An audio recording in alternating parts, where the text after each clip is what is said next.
Ahoy toy, welcome to Transfixed, the channel that is recorded in 2D and presented by 1D, and that's me.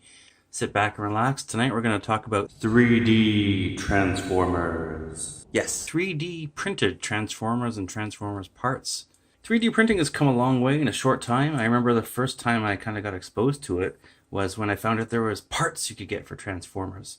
So I ordered some from Shapeways because I didn't have a 3D printer. I still don't. Probably the first time I dipped my toe into 3D printing was ordering some custom pieces from Shapeways because I don't have a 3D printer. And at the time I didn't have any friends who did. So I got some pieces to customize things like this. So this is a Nightbeat figure and I ordered this chest piece here that's 3D printed and you can plug it on here and it makes him a more G1 look. And this just sort of clips over top and I've glued it into place. And it's printed in that yellow color. Now it has kind of a grainy feel to it, but it works well enough. And then I got a similar kit to make this Karzat figure into a stand-in of Minerva from the Master Force, Headmaster Junior's series. So it was also this abdominal piece here. This is a custom 3D printed piece. This all came in white plastic and I've just painted it gray here and I painted this piece red and it clips on the same way as that one does. The head is also 3D printed, and the white plastic is the color it comes in, and I've just put the paint on top. So that's what I used until Fans Hobby came out with their. They also make accessories and guns and heads for G.I. Joe figures and other Transformers, and pieces like this too, and this is even just a small sample of it.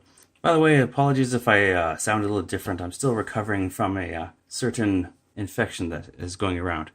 Now mostly what I want to talk about is these 3D models of full-on Cybertronian alt modes. 3D printing is a great way to get stuff into Transformers that we never get from Hasbro and Takara, such as, you know, Cybertronian modes, although that has changed recently. We're going to talk about that too.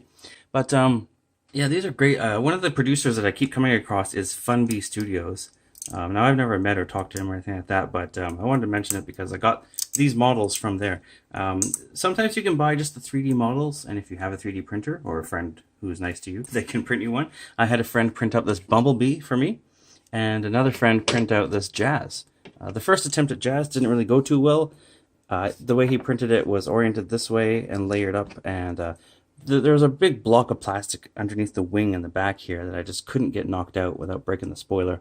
In fact, I kind of broke that one too.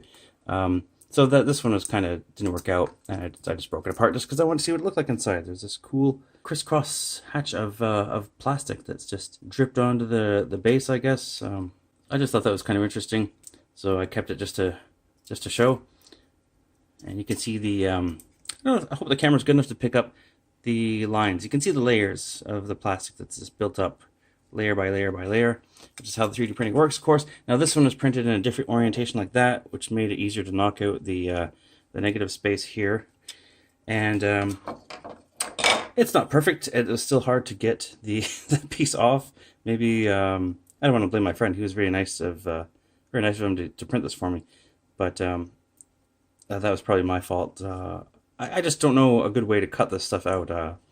It's very hard. This is PLA type of, I know there's different types of plastic. There's resin, there's PLA. I don't know a lot about it. There's plenty of videos I'm sure you can find on YouTube and other resources online too. To learn more about 3D printing if you want to, or if you know how to do it, maybe you can tell me a good way to cut out these sort of pieces. But anyway, it worked out well enough. It's just this back part here that had some extra material taken off of it by mistake.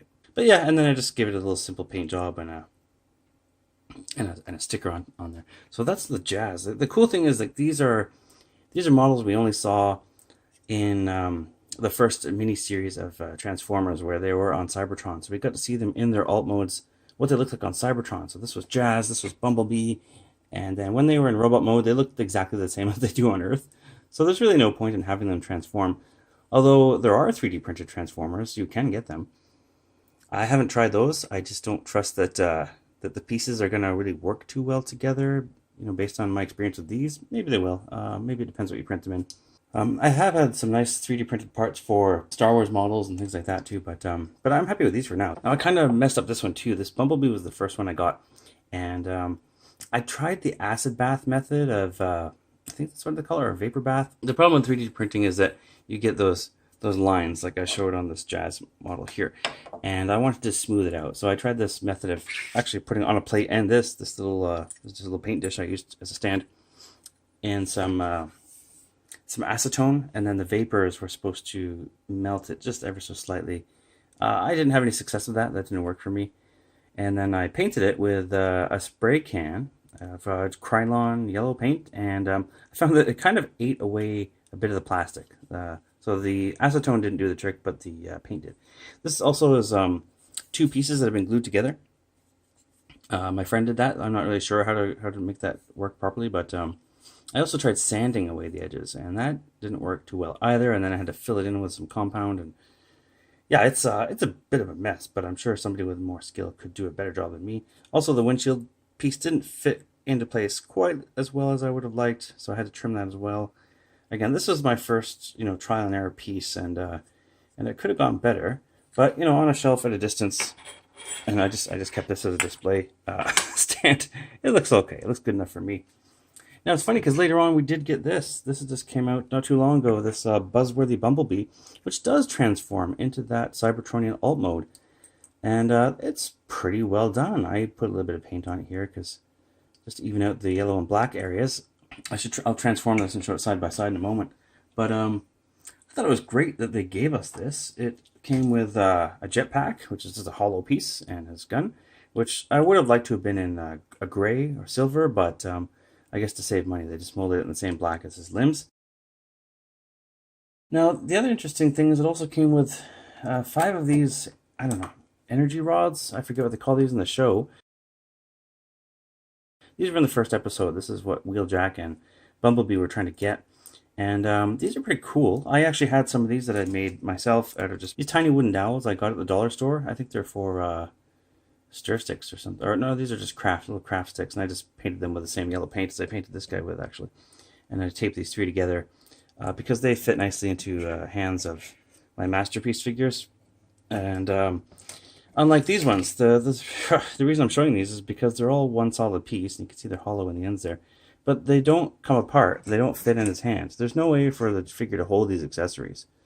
Now, if this had been, 2 pieces or 3 pieces where the ends could unplug, you could slide this in. It looks like this is 5mm. It should fit through his hand, and then you could put the end back on. But it doesn't.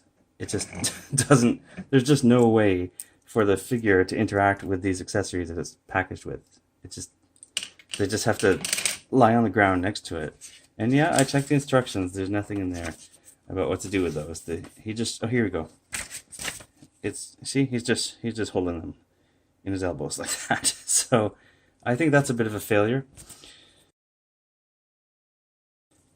But Origin Bumblebee, yeah, it's not even Cybertronian Bumblebee.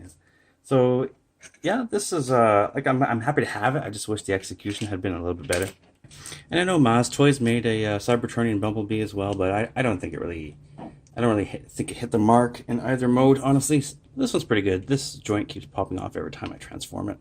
So are these little back flaps, but it's pretty good. It's pretty impressive that they made a Bumblebee that can be, the traditional robot mode and turn into this. So it's pretty good. Like the legs kind of just fold around the side, and his feet end up underneath here, and then these flaps unfold onto the side of it, and his arms just tuck in underneath, and then his chest flips up to become the hood, and the back part unfolds to join into that. It's pretty good. You get a bit of black seams along here. I put a bit of paint, yellow paint, to cover up the black edges and black paint on the legs when it's in robot mode. So yeah, it's pretty good. It's to sort of end up with this teardrop shape. Not exactly like the animation model, but close enough, I think. I think it's pretty good. I'm happy to have it. I'm not sure which one I'm going to display on the shelf, honestly. But those are both pretty good options. This one's overpriced, though. It's just, for what you get, I think that it's criminal what they're charging for that. It's like $25 or something. But for a legend size figure. But what can you do? And then the other thing I got was Wheeljack. Now I didn't put this one together because came out a lot bigger than I expected, and I just thought I'd show what it looks like when you have it. Like I said, I don't have a 3D printer to show you, but I can show you the parts that came out for this Wheeljack one. So let me put those off to the side for now. Funbee also has a Laserbeak model that I would like to get. some point. Now there's a reason I printed this one bigger. Here's the base plate of Wheeljack. It's actually kind of stuck together, but these are the two bottom pieces. There's the front, and then that would be the back. Hope this is going to fit. Okay, so then, yeah, it has the console from inside. This would go in here, and then your seats. That's the middle piece. Two seats here. I don't know why it has seats. Because on Cybertron, I mean, if you turn into a vehicle, I guess maybe it could carry around other Transformers. And there's the back wing there. So this part would be the front. I guess that goes like that. And I think it's kind of like this. There's some clear pieces. You could have these be clear, but I didn't bother. I think these go on the sides. Sorry, this is the back door.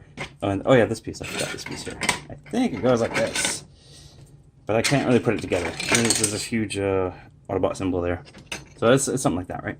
The reason looks more like sea spray.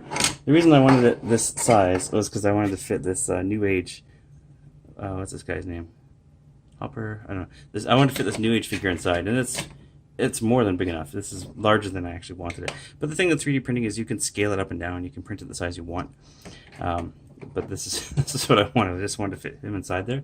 But I could probably fit, yeah, I could probably fit this Bumblebee inside there now. So maybe that's good. Maybe it worked out for the best.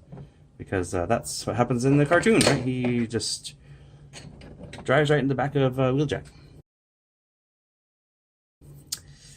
Well, yeah, you guys can make your own jokes on that one. But yeah, so that should be good.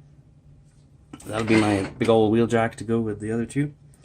And then I'm gonna get that laser beak. It's funny, the laser beak that we got not too long ago has a Cybertronian looking head, but not quite the right body shape, and I never saw it at retail, ever. I never saw that one. So I guess I can't get that. Well, that's pretty much all I wanted to talk about tonight about the 3D printing. It's kind of an interesting hobby to get into. I do encourage you, if you're into this stuff, though, do check out Bumblebee Studios stuff. I'm going to put some links in the description just because it's fun to browse and see what he's done. He's done so many things, like from the medical bay to an entire Quintesson Pit of Judgment that you can buy and configure in different ways. It's really impressive if you have some 3D modeling skills and a printer, what you can add to your Transformers display. Anyway, that's 3D printing for Transformers stuff. Thanks for watching.